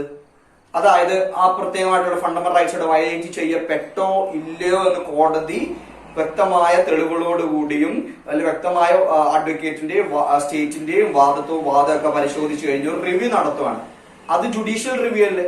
ജുഡീഷ്യൽ ആയിട്ടുള്ള റിവ്യൂ അല്ലേ അവിടെ കോടതി നടത്തുന്നത്? കോടതി നടത്തുന്ന റിവ്യൂവിനെയാണ് ജുഡീഷ്യൽ റിവ്യൂ എന്ന് പറയുന്നത്. അതിനെക്കുറിച്ച് പറയുന്ന ആർട്ടിക്കിൾ ആണ് ആർട്ടിക്കിൾ 13, ജുഡീഷ്യൽ റിവ്യൂ. ഓക്കെ, ഇനി അതിലൊരു കാര്യം കൂടി ശ്രദ്ധിക്കേണ്ടതായിട്ടുണ്ട്. അതായത് ആർട്ടിക്കിൾ 13 പറയുന്നത് ജുഡീഷ്യൽ റിവ്യൂ നടത്തി ഒരു അമെൻമെന്റ് നടത്തി. ശ്രദ്ധിക്കുക, article 13 declares that a constitutional അമെൻമെന്റ് ഈസ് നോട്ട് എ ലോ. അതായത് നമ്മുടെ ഭരണഘടന അണ്ടർ ആർട്ടിക്കിൾ 368 പ്രകാരം അമെൻഡ് ചെയ്തു. അപ്പൊ ആർട്ടിക്കിൾ 13 പറയുന്നത് എന്താ? ആര് അമെൻഡ് ചെയ്തു? കോടതി അമെൻഡ് ചെയ്തു. കോടതി അത് ജുഡീഷ്യൽ റിവ്യൂ നടത്തി ആർട്ടിക്കിൾ 13 പ്രകാരം. അപ്പൊ കോടതി ജുഡീഷ്യൽ റിവ്യൂ നടത്തിയപ്പോൾ അത് പറഞ്ഞൊരു that is not a constitutional അമെൻമെന്റ് എന്ന് പറയുകയാണ്. പക്ഷേ കേശവാനന്ദ ഭാരതി കേസില് സുപ്രീം കോടതി വ്യക്തമായി പറഞ്ഞിട്ടുണ്ട് കോൺസ്റ്റിറ്റ്യൂഷണൽ അമെൻമെന്റ് ഒരു ലോ ആണ് എന്ന് പറഞ്ഞിട്ടുണ്ട്. ഞാൻ വായിക്കാം, അപ്പൊ നിങ്ങൾക്ക് കുറച്ചുകൂടി ക്ലിയർ ആവും. Article 13 declares that a constitutional amendment is not a law and hence can't be challenged എന്നാണ് ആർട്ടിക്കിൾ 13 പറയുന്നത്. ഒന്നുകൂടി വിശദമാക്കാം. Article 13 declares that a constitutional amendment is not a law and hence can't be challenged എന്നും കൂടി article 13 പറയുന്നുണ്ട്. അതായത് ഒരു ഭരണഘടന ഭേദഗതി ഒരു നിയമമല്ല എന്ന് പറയുന്നതും ആർട്ടിക്കിൾ 13 ആണ്. അപ്പൊ അതുകൊണ്ട് അത് ചലഞ്ച് ചെയ്യാൻ പാടില്ല എന്നും ആർട്ടിക്കിൾ 13 പറയുന്നുണ്ട്. ആർട്ടിക്കിൾ 13 രണ്ട് കാര്യങ്ങൾ പറയുന്നുണ്ട്. ജുഡീഷ്യൽ റിവ്യൂയെ കുറിച്ചുള്ള ആർട്ടിക്കിൾ 13 ആണ്. പിന്നെ ആർട്ടിക്കിൾ 13 പറയുന്നത് ഒരു ഭരണഘടനാ ഭേദഗതി ഒരു ലോ അല്ല, അതുകൊണ്ട് ഒരു ഭരണഘടനാ ഭേദഗതി ചോദ്യം ചെയ്യാൻ പാടില്ല എന്നും ആർട്ടിക്കിൾ 13 പറയുന്നുണ്ട്. 13 അങ്ങനെ പറയുന്നുണ്ടെങ്കിലും ഭരണഘടനാ ഭേദഗതി ചോദ്യം ചെയ്യപ്പെടേണ്ടതാണ് എന്ന് നമ്മുടെ സുപ്രീം കോടതി അടിവരയിട്ട് പറഞ്ഞിട്ടുണ്ട്. ആ കേസാണ് കേശവാനന്ദ ഭാരതി കേസ് ബസ് യൂണിയൻ ഓഫ് ഇന്ത്യ. ഞാൻ നേരത്തെ കഴിഞ്ഞ സെഷനിലൊക്കെ സൂചിപ്പിച്ചിരുന്നു, നിങ്ങളുടെ ലോ കോളേജിൽ കയറുമ്പോൾ സ്ഥിരമായി കേൾക്കാൻ പോകുന്ന കേസാണ് കേശവാനന്ദ ഭാരതി കേസ് എന്നുള്ളത്. Okay, Kesavananda Bharati case versus union of ഇന്ത്യയില് കൃത്യമായി പറയുന്നുണ്ട് ഭരണഘടനാ ഭേദഗതി ഒരു നിയമമാണ്, അത് ചലഞ്ച് ചെയ്യാമെന്ന് കൃത്യമായി അതില് പറയുന്നുണ്ട്. ഓക്കെ, ഇപ്പൊ നമ്മള് 12 പഠിച്ചു, 13 പഠിച്ചു. ഇനി നമ്മൾ പോകുന്നത് 14ലേക്കാണ്. ആർട്ടിക്കിൾ 14. ആർട്ടിക്കിൾ 14 എന്താണെന്നുള്ള കാര്യം നമുക്ക് നോക്കാം. Article 14 deals with right to equality. ഞാൻ നേരത്തെ സൂചിപ്പിച്ചല്ലോ 14 മുതൽ 18 വരെ റൈറ്റ് ടു ഇക്വാലിറ്റിയെ കുറിച്ചാണ് ഡീൽ ചെയ്യുന്നത്. അപ്പൊ ആർട്ടിക്കിൾ 14 എന്താണ് പറയുന്നതെന്ന് കൂടി നമുക്ക് നോക്കാം. Article 14 deals with equality before law and equal protection of law. Equality before law and equal protection of law. നിയമത്തിന് മുന്നിൽ എല്ലാവരും ഈക്വൽ ആയിരിക്കും, സമാനരായിരിക്കും എന്നാണ് ആർട്ടിക്കിൾ 14 പറയുന്നത്. പിന്നെ ഈക്വൽ പ്രൊട്ടക്ഷൻ ഓഫ് ലോ. ഒരു നിയമപ്രകാരം ഒരു പ്രൊട്ടക്ഷൻ കിട്ടുന്നുണ്ടെങ്കിൽ എല്ലാ വ്യക്തികൾക്കും ഒരേപോലെ ആയിരിക്കും കിട്ടേണ്ടത് എന്നാണ് ആർട്ടിക്കിൾ 14 പറയുന്നത്. കുറച്ച് എക്സെപ്ഷൻസ് ഉണ്ട്, അത് നമ്മൾ ചർച്ച ചെയ്ത് പോകും. ഈ ഈക്വാലിറ്റി ബിഫോർ ലോ എന്നുള്ള ഈ കൺസെപ്റ്റ് നമ്മൾ അഡോപ്റ്റ് ചെയ്തത് ബ്രിട്ടനിൽ നിന്നാണ് കേട്ടോ. അതുകൂടി ഒന്ന് ശ്രദ്ധിച്ചു നോക്കുക. ഇക്വാലിറ്റി ബിഫോർ ലോ എന്നുള്ള ഒരു കൺസെപ്റ്റ് നമ്മൾ അഡോപ്റ്റ് ചെയ്തത് ബ്രിട്ടനിൽ നിന്നാണ്. ഈക്വൽ പ്രൊട്ടക്ഷൻ ഓഫ് ലോ എന്നുള്ള ഒരു കൺസെപ്റ്റ് നമ്മൾ അഡോപ്റ്റ് ചെയ്തത് USA നിന്നാണ്. ഓക്കെ, ശ്രദ്ധിക്കുക. ഇക്വാലിറ്റി ബിഫോർ ലോ എന്നുള്ള ഒരു കൺസെപ്റ്റ് അഡോപ്റ്റ് ചെയ്തത് ബ്രിട്ടനിൽ നിന്നാണ്. ഈക്വൽ പ്രൊട്ടക്ഷൻ ഓഫ് ലോ എന്നുള്ള ഒരു കൺസെപ്റ്റ് നമ്മൾ അഡോപ്റ്റ് ചെയ്തത് USA നിന്നാണ്. ഓക്കെ, നമുക്കിനി ഇക്വാലിറ്റി ബിഫോർ ലോ എന്താണ്, അല്ലെങ്കിൽ ആർട്ടിക്കിൾ 14 എന്താണ് എന്ന് നോക്കാം. പ്രത്യേകം ഒന്ന് പരിശോധിച്ച് നോക്കാം. ആർട്ടിക്കിൾ 14 പറയുന്നത് ഇങ്ങനെയാണ്. വായിക്കാം. State shall not deny to any person equality before the law or the equal protection of the law എന്നാണ് ആർട്ടിക്കിൾ 14 പറയുന്നത്. It is available to all citizens. ഇനി നമുക്ക് ഇക്വാലിറ്റി ബിഫോർ ലോ എന്താണ് എന്നുകൊണ്ട് ഉദ്ദേശിക്കുന്നത്. നമ്മുടെ ഭരണഘടനയിൽ അങ്ങനെ പറഞ്ഞിട്ടുണ്ട്. അത് എന്താണ് എന്ന് കൂടി നമുക്ക് പരിശോധിച്ച് നോക്കാം. ഇക്വാലിറ്റി ബിഫോർ ലോ എന്താണെന്ന് നോക്കാം. അതായത് അതിൽ ഒന്നാമത്തെ point absence of special privileges in favour of any person. അതായത് ഒരു സ്പെഷ്യൽ പ്രിവിലേജ് ഒരു വ്യക്തിക്ക്, ഒരു വ്യക്തിക്ക് ഒരു സ്പെഷ്യൽ പ്രിവിലേജ് കൊടുക്കരുത് എന്നാണ് ആർട്ടിക്കിൾ 14 പറയുന്നത്. നടക്കുന്നതൊക്കെ വേറെയാണ്, പക്ഷെ ഒരു സ്പെഷ്യൽ പ്രിവിലേജ് ഒരു വ്യക്തിക്ക് കൊടുക്കരുത് എന്ന് പറയുന്നത് ആർട്ടിക്കിൾ 14 ആണ്. ഓക്കെ, അടുത്ത രണ്ടാമത്തെ കാര്യം equality to ordinary law of the land. അതായത് നമ്മുടെ രാജ്യത്ത് ഒരു നിയമമുണ്ട്, നിയമം വരികയാണ്. ഇപ്പൊ ധാരാളം നിയമങ്ങളുണ്ടല്ലോ, ആ നിയമങ്ങൾ എല്ലാവർക്കും ബാധകമായിരിക്കും. അതാണ് രണ്ടാമത്തെ പോയിന്റ് പറയുന്നത്. ഇതാണ് ഇക്വാലിറ്റി ബിഫോർ ലോയിൽ 2 പോയിന്റ് ആണ് പറയുന്നത്. ഒരു വ്യക്തിക്ക് സ്പെഷ്യൽ പ്രിവിലേജ് കൊടുക്കരുത്. രണ്ടാമത്തെ കാര്യം, നമ്മുടെ രാജ്യത്തെ ഒരു നിയമം എല്ലാവർക്കും ബാധകമാണ് എന്നാണ് ആർട്ടിക്കിൾ 14 പറയുന്നത്. ഇക്വാലിറ്റി ബിഫോർ ലോയില് അണ്ടർ ആർട്ടിക്കിൾ 14 പറയുന്നത്. ഇനി അടുത്തത് ഈക്വൽ പ്രൊട്ടക്ഷൻ ഓഫ് ലോ എന്നുകൊണ്ട് ഉദ്ദേശിക്കുന്നത് എന്താണ് എന്നുള്ള കാര്യം നിങ്ങൾ കേട്ടിട്ടുണ്ടായിരിക്കാം ഒരു പക്ഷേ. Like should be treated like എന്നൊക്കെ പറയുന്നില്ലേ. അതായത് ഒരുപോലെ ഉള്ള ആളുകൾ ഒരുപോലെ ട്രീറ്റ് ചെയ്യപ്പെടണം എന്നാണ് അതിന്റെ അർത്ഥം. ഇതിൽ നമുക്ക് ഇതിന്റെ ഇൻഗ്രീഡിയൻസ് എന്തൊക്കെയാണ് നോക്കാം. ഈക്വൽ പ്രൊട്ടക്ഷൻ ഓഫ് ലോയിലെ ഇൻഗ്രീഡിയൻസ് എന്തൊക്കെയാണ് നോക്കാം. Equality of treatment under equal circumstances. Equal ഒരു സർക്കംസ്റ്റൻസസ്, ഈക്വൽ സർക്കംസ്റ്റൻസസിൽ ഈക്വൽ ആയിട്ട് ഒരു ട്രീറ്റ് ചെയ്യണം വ്യക്തികളെ. മനസ്സിലായോ? ഒരു ഈക്വൽ സർക്കംസ്റ്റൻസസ് നടക്കുകയാണ്. ഒരു സർക്കംസ്റ്റൻസസ് നടക്കുകയാണെങ്കിൽ ഈക്വൽ ആയിട്ട് ട്രീറ്റ് ചെയ്യണം. ഇപ്പൊ ഒരു ഇന്റർവ്യൂ നടക്കുകയാണ്. ഇന്റർവ്യൂ നടക്കുമ്പോൾ അത് എക്സെപ്ഷൻസ് ഉണ്ട്, പക്ഷെ ഇന്റർവ്യൂ നടക്കുകയാണ്. ഒരു പ്രൈവറ്റ് ഇന്റർവ്യൂ നടക്കുകയാണ്. അവർ പ്രത്യേക ആളുകൾ പ്രത്യേക ഒരു ഫേവർ കൊടുക്കരുത്. ഈക്വൽ സർക്കംസ്റ്റൻസസ് അല്ലേ വ്യക്തിക്ക്. ഇപ്പൊ 2-3 പേര് നിൽക്കുമ്പോൾ ഈക്വൽ സർക്കംസ്റ്റൻസസ് അല്ലേ. ഈക്വൽ സർക്കംസ്റ്റൻസസിൽ ഈക്വൽ ട്രീറ്റ്മെന്റ് കൊടുക്കണം എന്നുള്ളതാണ് ഒന്നാമത്തെ പോയിന്റ്. രണ്ടാമത്തെ point similar application to the similarity situated. Okay, similarity situate ചെയ്യുന്നതിൽ സിമിലാരിറ്റി അപ്ലൈ ചെയ്യണം. മനസ്സിലായല്ലോ? മൂന്നാമത്തെ പോയിന്റ് ആണ് like should be treated alike. അതായത് ഒരുപോലെ ഒരേ ലെവലിൽ ഇരിക്കുന്ന ആളുകളെ ഒരേ ലെവലിൽ ട്രീറ്റ് ചെയ്യണം. വ്യത്യസ്ത ലെവലിൽ അവരെ ട്രീറ്റ് ചെയ്യരുത് എന്നാണ് ഈക്വൽ പ്രൊട്ടക്ഷൻ ഓഫ് ലോ. അപ്പൊ ഇക്വാലിറ്റി ബിഫോർ ലോ എവിടെ നിന്നാണ് അഡോപ്റ്റ് ചെയ്തത്? ബ്രിട്ടനിൽ നിന്ന്. Equal protection of law adopt ചെയ്തത് എവിടെ നിന്നാണ്? US നിന്നാണ്. ഓക്കെ, ഇനി അടുത്ത എക്സെപ്ഷൻ ടു ഇക്വാലിറ്റി നമുക്ക് പ്രത്യേകം ശ്രദ്ധിക്കാം. ഞാൻ നേരത്തെ സൂചിപ്പിച്ചു, ഇത് എല്ലാവർക്കും അബ്സല്യൂട്ട് അല്ല, ഇതിൽ എക്സെപ്ഷൻസ് ഉണ്ട്. ഏത്? റൈറ്റ് ടു ഇക്വാലിറ്റിക്ക് എക്സെപ്ഷൻസ് ഉണ്ട്. ഒന്നാമത്തെ എക്സെപ്ഷൻ എന്ന് പറഞ്ഞാൽ president and governor not answerable to any court. പ്രത്യേകം ശ്രദ്ധിക്കുക, പ്രസിഡന്റും ഗവർണറും is not answerable to any court. അത് പ്രത്യേകം ശ്രദ്ധിക്കേണ്ട ഒരു കാര്യം, അവരുടെ ടെന്യൂറിൽ മാത്രമാണ്. 5 വർഷമാണല്ലോ പ്രസിഡന്റിന്റെ ടെന്യൂർ. അപ്പൊ 5 വർഷത്തിന് ശേഷം അദ്ദേഹം ആൻസറബിൾ ആണ്. President and governor not answerable to any court. അതിവിടെ പറയാൻ കാരണം എന്താ? ഞാൻ എന്ന വ്യക്തി ആൻസറബിൾ ടു കോർട്ട് അല്ലേ, പക്ഷെ പ്രസിഡന്റും ഗവർണറും is not answerable to court. അപ്പൊ അവിടെ ഇക്വാലിറ്റിയുടെ ഒരു വ്യത്യാസം വന്നില്ലേ? അതാണ് എക്സെപ്ഷൻ ആയിട്ട് നമ്മുടെ ഭരണഘടന പറയുന്നത്. രണ്ടാമത്തത്, no criminal proceedings shall be initiated against president and governor. Criminal proceedings പ്രസിഡന്റിനും ഗവർണറിനെതിരെ ചെയ്യാൻ പാടില്ല. അതായത് ഒരു വ്യക്തി പ്രസിഡന്റ് ആണെന്ന് വിചാരിക്കുക നമ്മുടെ രാജ്യത്തിന്റെ, അദ്ദേഹം ഒരു ക്രിമിനൽ കുറ്റം ചെയ്തു. പക്ഷെ അദ്ദേഹത്തിന്റെ ക്രിമിനൽ പ്രൊസീഡിംഗ്സ് അദ്ദേഹം ഇരിക്കുന്ന സമയത്ത്, 5 വർഷം ഇരിക്കുന്ന സമയത്ത്, no criminal proceeding should not be taken against that person. പക്ഷേ ആഫ്റ്റർ ഹിസ് ടെന്യൂർ, അദ്ദേഹം പ്രസിഡന്റിന്റെ സ്ഥാനം രാജിവെക്കുകയോ അല്ലെങ്കിൽ ടെന്യൂറിന് ശേഷമോ അദ്ദേഹത്തിനെതിരെ നടപടി എടുക്കാം. അത് പ്രത്യേകം ശ്രദ്ധിക്കുക. മൂന്നാമത്തെ കാര്യം, arrest or imprisonment of the president or the governor shall be issued from any court. അതായത് no arrest shall not be issued from any court. അതായത് അറസ്റ്റും ഇംപ്രസ്മെന്റ് പ്രസിഡന്റിനും ഗവർണറിനും കൊടുക്കാൻ പാടില്ല, ഒരു കോടതിയും കൊടുക്കാൻ പാടില്ല എന്നുള്ളതാണ് മൂന്നാമത്തെ എക്സെപ്ഷൻസ്. അതിൽ നാലാമത്തെ എക്സെപ്ഷൻ എന്താ? No civil proceedings. പ്രസിഡന്റിനും ഗവർണറും സിവിൽ പ്രൊസീഡിങ്സ്, ക്രിമിനൽ പ്രൊസീഡിങ്സ് പോലെ തന്നെ സിവിൽ പ്രൊസീഡിങ്സും പ്രസിഡന്റിനും ഗവർണറിനും എതിരെ എടുക്കാൻ പാടില്ല എന്നാണ് പറയുന്നത്. ഓക്കെ, അടുത്തത് എന്താണ്?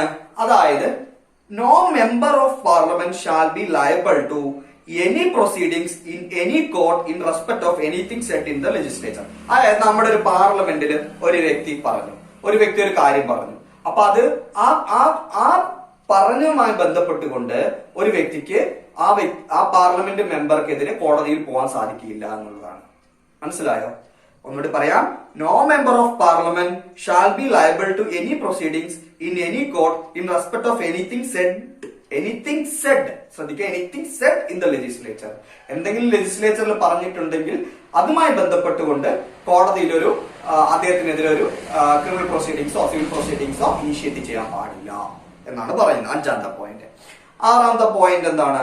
ഫോറിൻ സോവറൈൻസ്, അതായത് ഫോറിൻ റൂളേഴ്സ്, പിന്നെ അംബാസിഡേഴ്സ് ഒക്കെ ഇല്ല, പാകിസ്ഥാന്റെ അംബാസിഡേഴ്സ്, USA അംബാസിഡേഴ്സ്, അങ്ങനെ അംബാസിഡേഴ്സ്, പിന്നെ ഡിപ്ലോമാറ്റ്സ്, മറ്റ് രാജ്യത്തുള്ള ഡിപ്ലോമാറ്റ്സ്, അവർക്കെതിരെ ഒന്നും ക്രിമിനൽ ആൻഡ് സിവിൽ പ്രൊസീഡിങ്സ് എടുക്കാൻ പാടില്ല എന്നുള്ള 6 എക്സെപ്ഷൻസ് ആണ് നമ്മുടെ ഭരണഘടന പറയുന്നത്. ഓക്കെ, ഇതാണ് ആർട്ടിക്കിൾ 14ഉം അതിന്റെ എക്സെപ്ഷൻസ്. ഇനി അടുത്തത് ആർട്ടിക്കിൾ 15ലേക്ക് കിടക്കാം. ഇപ്പൊ നമ്മള് ആർട്ടിക്കിൾ 12 പഠിച്ചു, 13 പഠിച്ചു, 14 പഠിച്ചു. ഇനി ആർട്ടിക്കിൾ 15 എന്താണെന്ന് നോക്കാം. ആർട്ടിക്കിൾ 15 പറയുന്നത് എന്താണ്? State shall not discriminate any citizen on ground only of religion, race, caste, sex or place of birth. Article 15 എന്താണ് പറയുന്നത്? Shall not discriminate, state shall not discriminate only on the basis of religion, race, sex, place of birth and caste. ഇത് പ്രത്യേക ശ്രദ്ധിക്കുക, ഈ word വളരെ important ആണ്.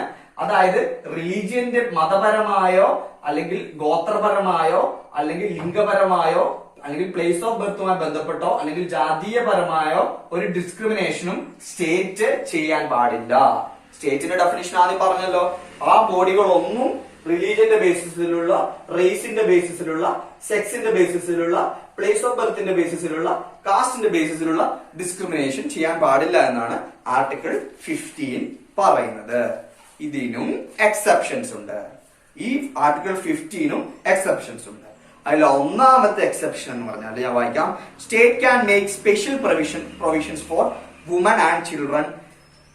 അതായത് സ്റ്റേറ്റിന് വേണമെങ്കിൽ special provision for women and children, വിമനും ചിൽഡ്രനും സ്പെഷ്യൽ പ്രൊവിഷൻസ് കൊടുക്കാം. ഇപ്പൊ നമ്മുടെ ലോക്കൽ അതോറിറ്റീസിലൊക്കെ 50% അല്ലേ റിസർവേഷൻ വിമന്, അത് ഈ എക്സെപ്ഷനിൽ പെടുന്നതാണ്. ഓക്കെ, രണ്ടാമത്തെ exception, state is permitted to make any special provisions for the advancement of any socially and educationally backward classes. അതായത് സോഷ്യലി ആൻഡ് സാമൂഹികപരമായിട്ടും സാമ്പത്തികപരമായിട്ടും വിദ്യാഭ്യാസപരമായിട്ടും പുറകെ പിന്നാക്കം നിൽക്കുന്ന ആളുകൾക്ക് സ്റ്റേറ്റിന് വേണമെങ്കിൽ സ്പെഷ്യൽ പ്രിവിലേജ് കൊടുക്കാം. അതായത് ഷെഡ്യൂൾഡ് കാസ്റ്റ്, ഷെഡ്യൂൾഡ് ട്രൈബ്സിൽപ്പെട്ട ആളുകളെയൊക്കെയാണ് ഇതിൽ ഉദ്ദേശിക്കുന്നത്. അപ്പോൾ ആർട്ടിക്കിൾ 15 പറഞ്ഞിട്ട് എന്താണ്? ആർട്ടിക്കിൾ 15 പറഞ്ഞിരിക്കുന്നത് state shall not discriminate any person only on based on religion, race, sex, place of birth, caste. പക്ഷെ 2 എക്സെപ്ഷൻസും അതിൽ ഉണ്ട്. അടുത്ത ആർട്ടിക്കിൾ, ഇപ്പൊ നമ്മള് അടുത്ത ആർട്ടിക്കിൾ ആണ് article 16. Article 16. Article 16 deals with equality of opportunity in public employment. അതായത് ഗവൺമെന്റ് ജോലികളിലൊക്കെ ഇക്വാലിറ്റി കീപ്പ് ചെയ്യുക എന്നൊക്കെ ഉദ്ദേശിക്കുന്നുണ്ടല്ലോ. Equality of opportunity in public employment, government ജോലിയിൽ ഇക്വാലിറ്റി കീപ്പ് ചെയ്യണം എന്ന് പറയുന്നതാണ് ആർട്ടിക്കിൾ 16. എന്താ പറയുന്നതെന്ന് ഞാൻ വായിക്കാം ഭരണഘടനയില്. No citizen can be discriminated against or be ineligible for any employment or office on the grounds of only religion, race, caste, sex and descent, place of birth. ഇത്ര തന്നെ. അതായത് ജാതീയപരമായോ മതപരമായോ ഗോത്രപരമായോ പ്ലേസ് ഓഫ് ബർത്തുമായി ബന്ധപ്പെട്ടുകൊണ്ടോ അല്ലെങ്കിൽ ഡിസെന്റുമായി ബന്ധപ്പെട്ടുകൊണ്ടോ ലിംഗപരമായോ ഒരു government ജോലി കിട്ടുന്നതില് എന്താണ് അവിടെ discrimination ഉണ്ടാകരുത്. പക്ഷെ അവിടെ എക്സെപ്ഷൻസ് ഉണ്ടെന്ന് നിങ്ങൾക്ക് അറിയാം. റിസർവേഷൻ സിസ്റ്റം അതിനൊരു എക്സെപ്ഷൻ ആണ്. അതാണ് ആർട്ടിക്കിൾ 16 പറയുന്നത്. ഇനി നമുക്ക് അതിന്റെ എക്സെപ്ഷൻസ് പരിശോധിച്ച് നോക്കിയാലോ. അതിന് 3 എക്സെപ്ഷൻസ് ആണ് ഉള്ളത്. അതിൽ ഒന്നാമത്തെ എക്സെപ്ഷൻ ഉള്ളത് parliament can prescribe residence as a condition for certain employment.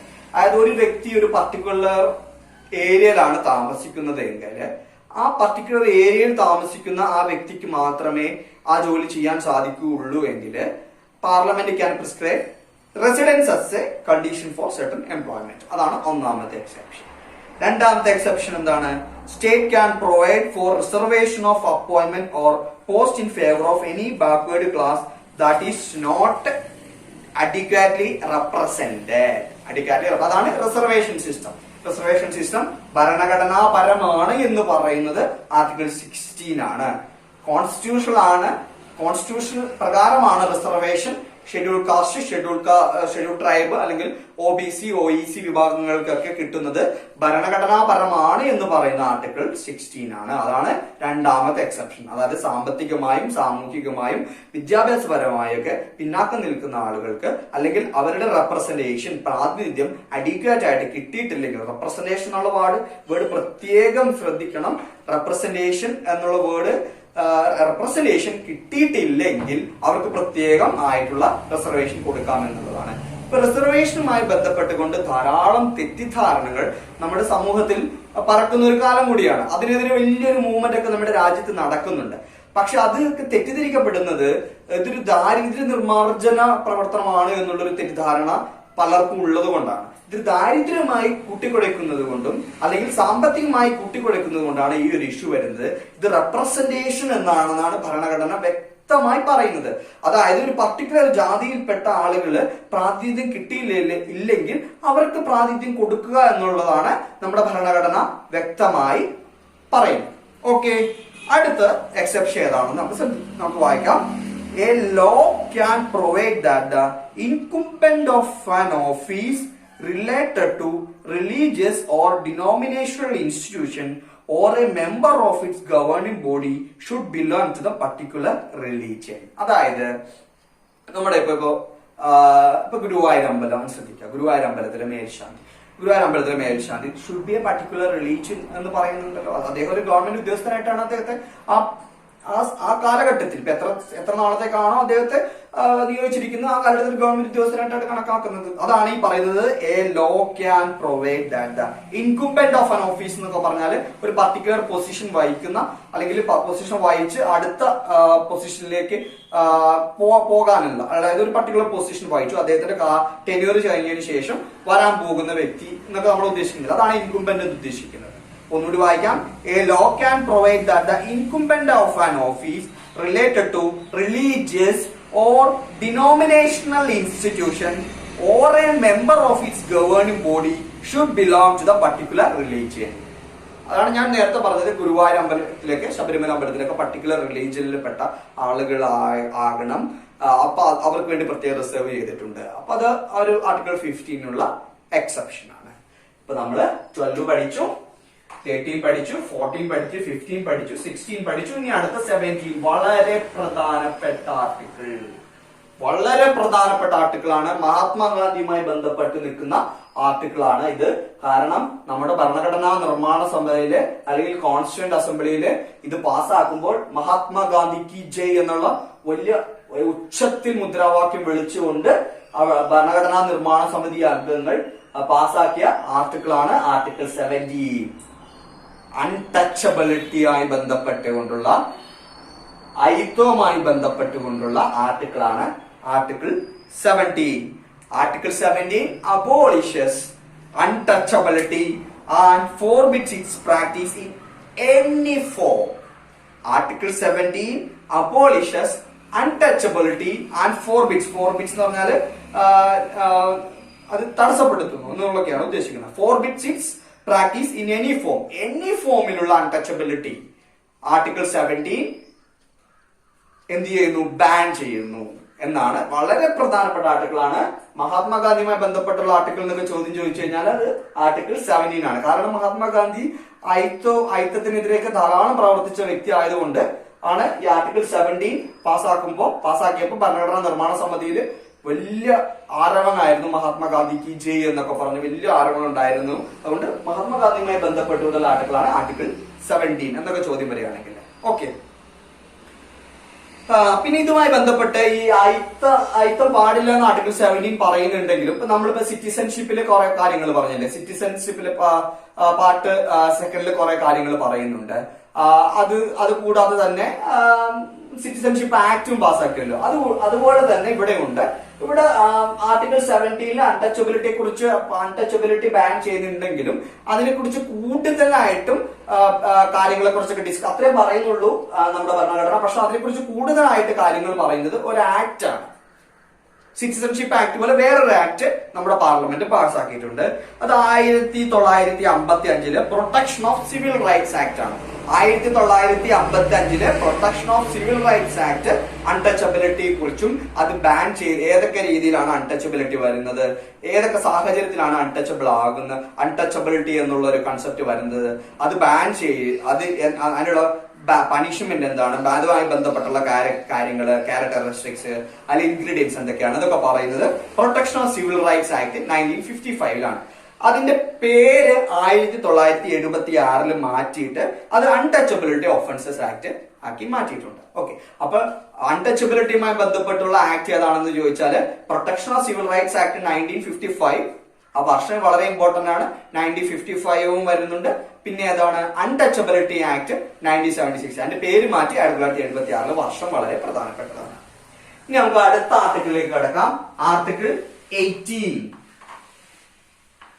Article 18 അത്ര പ്രധാനപ്പെട്ടതൊന്നുമല്ല. Abolition of titles. അതായത് നിങ്ങൾക്ക് അറിയാമല്ലോ, നമ്മുടെ രാജ്യം നിലവിൽ വരുന്നതിന് മുമ്പ് നാട്ടുരാജ്യങ്ങളായൊക്കെ ആയിരുന്നല്ലോ നമ്മുടെ രാജ്യം നിലനിന്നിരുന്നത്. അപ്പോ നാട്ടുരാജ്യങ്ങളായിരുന്നപ്പോ അവിടെ രാജാവ് ഉണ്ടായിരുന്നു, മന്ത്രി ഉണ്ടായിരുന്നു, പിന്നെ അതുപോലെ തന്നെ ദിവാൻ എന്ന് പറഞ്ഞ പോസ്റ്റ് ഒക്കെ ഉണ്ടായിരുന്നു. അതുപോലുള്ള പോസ്റ്റുകളൊക്കെ നമ്മുടെ രാജ്യത്തെ നിർത്തലാക്കുന്നു എന്ന് പറഞ്ഞ ആർട്ടിക്കിളാണ് ആർട്ടിക്കിൾ 18. Abolition of titles.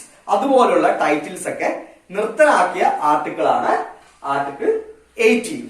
എന്താണെന്ന് വായിക്കാം. Article 18 prohibits the state from conferring any title or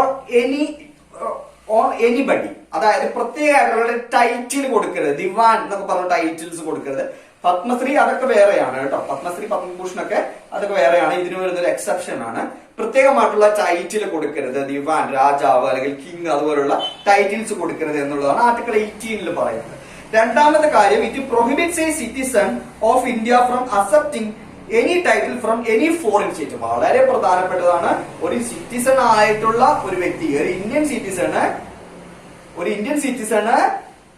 ഒരു മറ്റ് രാജ്യങ്ങൾ നൽകുന്ന ഒരു ടൈറ്റിലും സ്വീകരിക്കാൻ പാടില്ല എന്നുള്ളതാണ് രണ്ടാമത്തെ കാര്യം. അതില് ടൈറ്റിൽസ് ഉദ്ദേശിക്കുന്നത് നമുക്ക് പ്രധാനപ്പെട്ട ഒരു പേര് എന്നുള്ള ദിവാനൊക്കെ ആയിരുന്നു.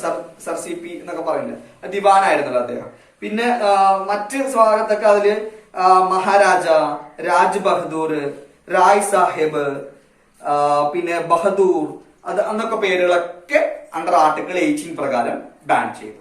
ഓക്കെ, അപ്പൊ നമ്മൾ ഇന്ന് പഠിച്ച ഏതൊക്കെയാണ്? ആർട്ടിക്കിൾ 12 മുതൽ 18 വരെയാണ് നമ്മൾ ഇന്ന് ഡിസ്കസ് ചെയ്തത്. എല്ലാ കാര്യങ്ങളും ഇത് വളരെ പ്രധാനപ്പെട്ട ഒരു മേഖലയാണ്, പ്രത്യേകം ശ്രദ്ധിച്ച് പഠിച്ചു പോകേണ്ട മേഖലയാണ്. കുറച്ച് സ്പീഡ് കൂടുതലായിട്ടുണ്ടെങ്കിൽ നിങ്ങൾ പോസ് ചെയ്തിട്ട് ഒന്നുകൂടി ശ്രദ്ധിച്ചു നോക്കുക. ബോർഡ് ക്ലിയർ അല്ലെങ്കിൽ പോസ് ചെയ്തിട്ട് നിങ്ങളത് ക്ലിയർ ആക്കി ശ്രദ്ധിച്ചു പോവുക. ഇതിൽ പറഞ്ഞിട്ടുള്ള എല്ലാ ക്ലിയർ അല്ലെങ്കിൽ നിങ്ങൾ വിഷമിക്കണ്ട. ഇതിൽ പറഞ്ഞിട്ടുള്ള എല്ലാ കാര്യങ്ങളും ഞാൻ പറഞ്ഞു പോയിട്ടുണ്ട്. ആർട്ടിക്കിൾ 12 മുതൽ 18 വരെയാണ് ഇന്ന് നമ്മൾ പഠിച്ചത്. ഇനി ബാക്കി ഭാഗം അടുത്ത സെഷനിൽ നമുക്ക് കൃത്യമായിട്ട് പഠിക്കാം. കൃത്യമായിട്ട് നോട്ട് എഴുതി പോകുക. എന്തെങ്കിലും സംശയങ്ങൾ ഉണ്ടെങ്കിൽ ഞങ്ങളുമായിട്ട് പങ്കുവെക്കുക. ഞാൻ പറഞ്ഞതിൽ എന്തെങ്കിലും തെറ്റുകൾ ഉണ്ടെങ്കിലും നിങ്ങൾ ഞങ്ങളുമായിട്ട് പങ്കുവെക്കുക. Okay, thank U.